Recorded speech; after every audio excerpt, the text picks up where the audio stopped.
पहली बात तो भैया कौन आप हैं? हाँ। मतलब ये प्रश्न पर्सनल आपका है या किसी और के लिए? हाँ, क्योंकि हमारे यहाँ पर्सनल ही वार्ता होती, लोक व्यवहार की नहीं।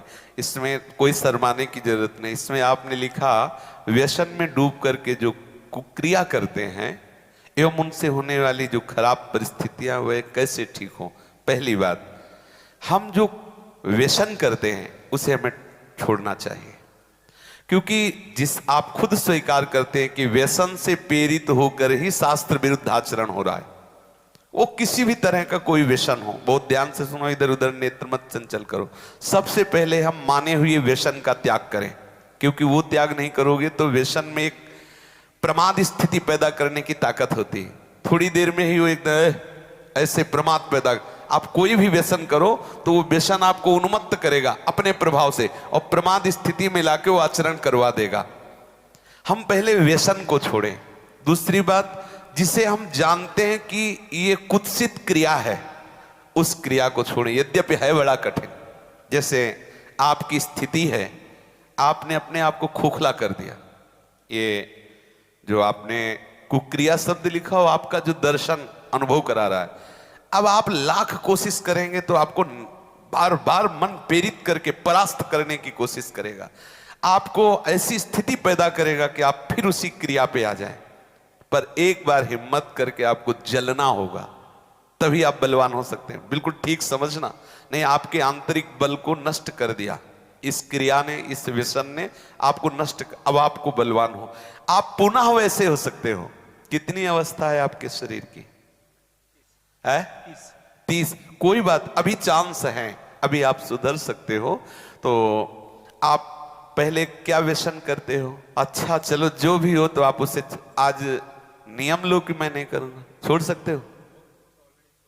ऑलरेडी छोड़ दिया। ऑलरेडी मतलब बराबर छोड़ दिया। कुक्रिया, कुत्सित क्रिया, हाँ हम समझ रहे, पर आप उसे छोड़ रहे हैं आज कसम खा के। नहीं, महीना पूरा होने में जो वो प्रमत्त स्थिति आएगी, वो सारे कसम असम खूंटी में टंगवा देगा। क्योंकि वो एक ऐसी उन्मत्तता होती, प्रमाद स्थिति होती है। किन्हीं लोगों के हृदय में ये धारणाएं भर दी गई हैं कि कोई एक थैली है ब्रह्मचर्य की, और जब वो ओवर हो जाती है तो वो हट जाती है, ऐसा धारणा बैठा। ऐसा नहीं है। जिन लोगों को ऐसा लगता है कि ये ब्रह्मचर्य रहा ही नहीं जा सकता, जिन लोगों को ये भावना है कि ये नष्ट ही हो जाएगा, कह रहे कि जैसे अपने लोग कसम खा लें कि हम ऐसा नहीं करेंगे, तो 2 दिन 4 दिन का जो आपका अभ्यास है वो तो आप रोकेंगे, लेकिन जब वो महीना 15 दिन होगा तो आपके अंदर फिर प्रमाद स्थिति आएगी। अगर उस स्थिति में आप क्रिया ना करें, कुछ दिन सह जाएं, तो उसका कुछ दिन जो आपका अभ्यास रहा है वो आपको भ्रष्ट करता रहेगा स्वाभाविक, बिना क्रिया। तो आपको घबराना नहीं है, आप धीरे धीरे क्रमशः ठीक हो जाएंगे। इस विषय पे चर्चा हो चुकी है, पर आप इसमें कुछ प्राणायाम आवश्यक है।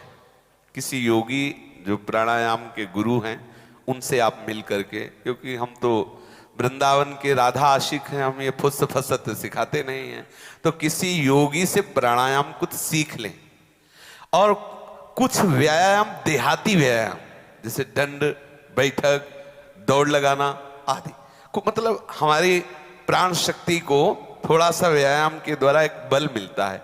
और कुछ आहार नियंत्रण, कि हम इधर उधर की वस्तुएं ना खाएं, वो उसमें पड़े हुए हैं वीडियो में कि ये चीज ना, जैसे ब्रह्मचर्य में सहायक सावधानियां, ब्रह्मचर्य में सहायक भोजन, वो उसमें उसको विस्तृत रूप से आप सुन लीजिए और उससे धारण। मुख्य बात है चिंतन बदलना, ये सब गौड़ बात है, मुख्य बात है चिंतन बदलना। यदि हमारा चिंतन विषय लोलुप बना रहा तो चाहे जितना सात्विक भोजन करो, चाहे जितना आप नहाओ धो पवित्र व्यायाम सब, लेकिन आप रोक नहीं सकते, क्योंकि चिंतन है।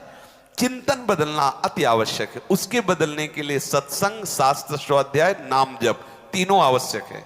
सत्संग और शास्त्र स्वाध्याय और नाम जप। भले गृहस्थी में हो, 30 मिनट अगर हम शास्त्र स्वाध्याय कर लें, मानो श्री स्वामी राम सुखदास जी की टीका जो की हुई गीता है, वो अमृत है साधकों के लिए। चाहे गृहस्थ हो चाहे विरक्त हो, जरूर स्वाध्याय करना चाहिए।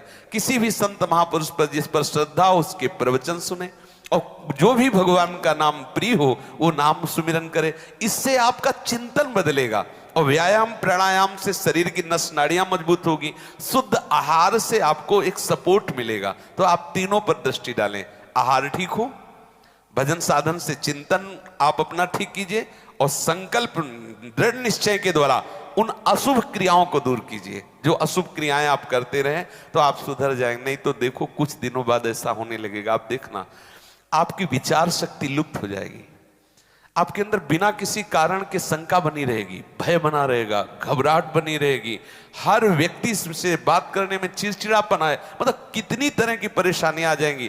देखो हमें किसी से लेना देना थोड़ी है, तुम हमारे आत्मा हो तो हम आपको सुख पहुंचाने के लिए कह रहे कि आप पुष्ट बनो, आप बलवान बनो, गृहस्थी भी बनो, तो स्वस्थ और सुखमय जीवन व्यतीत करो। अब देखो अभी आपकी अवस्था क्या, 30 वर्ष की अवस्था का जो मनुष्य शरीर है वो पूर्ण स्वस्थ हष्ट पुष्ट होना। देखो आप ऐसे लग रहे हो जैसे बहुत आप चिंताग्रस्त हो, आप बहुत परेशान हो। इससे हुआ क्या, आपने खिलवाड़ कर लिया, तो इसलिए बात है। अब सावधान हो जाइए। बोलिए अब क्या बात, जो आज सुना उससे जीवन में धारण करो, ठीक है।